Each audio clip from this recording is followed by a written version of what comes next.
দেখো আমরা এখন কলাটেড আর আনকলাটেড অপশনগুলো ব্যবহার করব। পেইন্টের ক্ষেত্রে তুমি ফার্স্টে কি করবা, একদম প্রসেসিং এর মতো পেইন্টার নাম দিবা, কোন পেইন্টার তোমাকে কি ইনস্টল করা আছে, কতগুলো কপি বের করবো, 5টা কপি লিখে প্রিন্ট দাও, কি দিবা।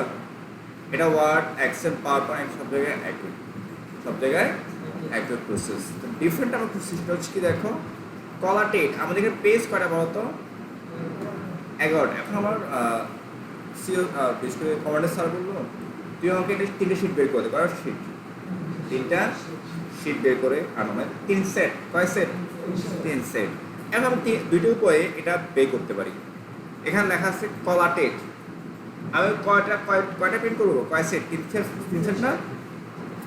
এখানে লেখা আছে কলাটেড মানে কি, দেখো 3 সেট আমি কমান্ড দিয়ে দেবো, কোথায়, এই যে এখানে 11টা পেজ 3 বার প্রিন্ট হয়ে যাবে, 3 বার প্রিন্ট হয়ে যাবে।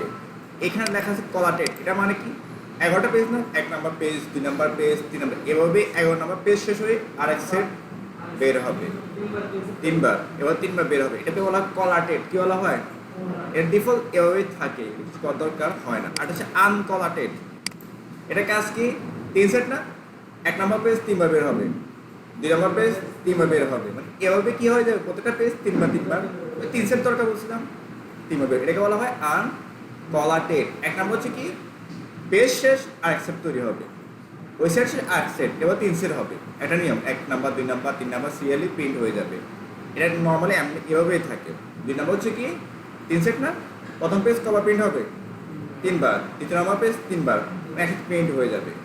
ওকে, এইটাকে বলা হয় কলাটেড। এখন যদি আনকলাটেড দিছি না, এই কলাটেড দিয়ে আমি এখন যদি প্রিন্ট দিই, 3 সেট বের হবে, প্রথম পেজ 3 বার, দ্বিতীয় পেজ 3 বার, তৃতীয় পেজ 3 বার, তৃতীয় পেজ 3 বার, এভাবে প্রিন্ট হতে থাকবে। এটাকে বলা হয় কি, collated and uncollated.